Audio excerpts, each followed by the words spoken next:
Praise the Lord, ஹல்லேலூயா. எப்படி இருக்கிறீங்க? கர்த்தர் உங்களை ஆசீர்வதிப்பாராக. இந்த பரலோக சத்தம் நிகழ்ச்சி உங்களுக்கு ஒரு பெரிய ஆசீர்வாதமாக இருக்குது இல்லைங்களா? நீங்கள் தொடர்ந்து பாருங்கள். நீங்கள் பெற்றுக்கொள்ளக்கூடிய ஆசீர்வாதத்தை எங்களுக்கு தெரியப்படுத்துங்க. அநேகருக்கு உங்கள் வாட்ஸ்அப் குரூப்பில் நீங்கள் சென்ட் பண்ணுங்கள். இன்ஸ்டாகிராம் இருக்குது, ஃபேஸ்புக் இருக்கிறது, எல்லாத்துலையும் நீங்கள் பாருங்களேன். கர்த்தருடைய நாமம் மையப்படட்டும். ஆண்டவருடைய ஆசீர்வாதத்தை பெற்றுக்கொள்ளுங்கள். கர்த்தர் பெரிய காரியம் செய்வார்.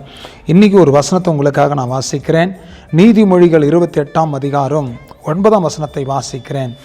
வேதத்தை கேளாதபடி தன் செவியை விலக்குகிறவனுடைய ஜெபமும் அருவருப்பானது.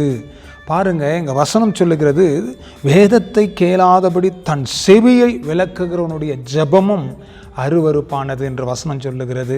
பாருங்கள், நம்ம என்னதான் ஜெபம் பண்ணால் கூட, எத்தனை மணி நேரம் உருண்டு பிறண்டு ஜெபம் பண்ணால் கூட, வேத வசனத்தை வாசித்து வசனத்தை தியானித்து வசனத்தின்படி நீங்கள் வாழாமல் போனீங்கன்னா உங்கள் ஜெபம் கர்த்தருடைய பார்வையில் அருவருப்பானது என்று சொல்லி கர்த்தருடைய வார்த்தை சொல்லுகிறது.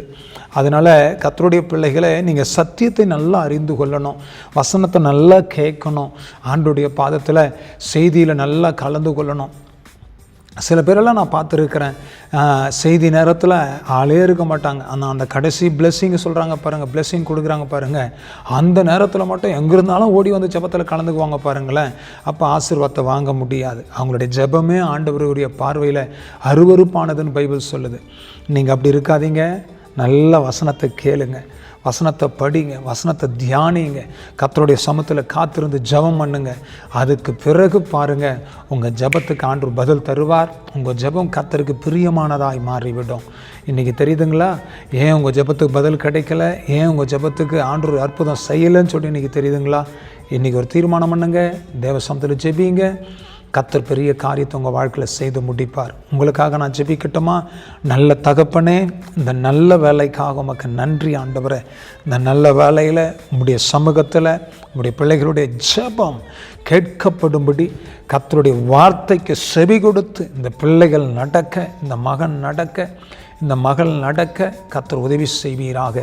ஆண்டவரே, உம்முடைய கரத்தில் ஒப்பு கொடுக்கிறோம். வேத வசனத்தை கேட்டு அதன்படி நடந்து ஜெபிக்கிறவர்களாய் நீர் மாற்றி, இந்த பிள்ளைகளுடைய ஜெபம் உமக்கு பிரியமானதாய் நீர் மாற்றி தருபடிக்காய் நாங்கள் ஜெபிக்கிறோம். நம்முடைய கரத்தில் ஒப்பு கொடுக்கிறோம். அற்புதம் நடக்கட்டும். இயேசு கிறிஸ்துவின் நாமத்தினால ஜெபிக்கிறோம் நல்ல பிதாவே.